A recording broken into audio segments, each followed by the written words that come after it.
Phone ట్యాపింగ్కి కేసీఆర్కి ఎలాంటి సంబంధం ఉండదు. ఎక్కడ కూడా ఏ కేసు పెట్టినా కూడా అవి మిగిలిపోతాయి. చట్టబద్ధంగా ఎక్కడ కూడా కేసీఆర్ గారు ఫోన్ ట్యాపింగ్ చేయలేదు.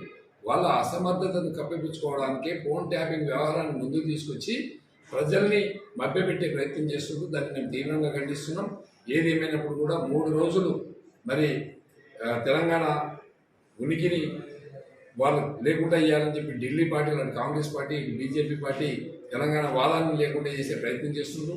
ఇలా లోగోలో కూడా అటు చార్మినార్ని, కాకతీయుల యొక్క తోరణాన్ని కూడా తీసేసే ప్రయత్నం చేస్తూ ఉన్నారు. కాకతీయుల తోరణం తీసినా, చార్మినార్ని తీసివేసినా కూడా పెద్ద ఎత్తున ఉద్యమం చేస్తాం. అది రాజుల యొక్క కిరీటం కాదు.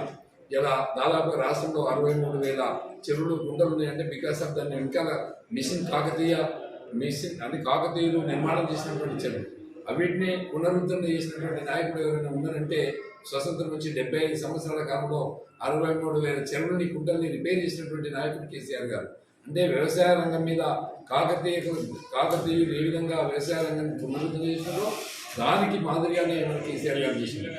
అంటే కాకతీయులను మర్పించే విధంగా, ఇటు కేసీఆర్ను మర్పించే విధంగా, తెలంగాణ వాదాన్ని మర్పించే విధంగా పనిచేస్తున్నటువంటి ప్రభుత్వాన్ని మేము తీవ్రంగా ఎండగడతాం.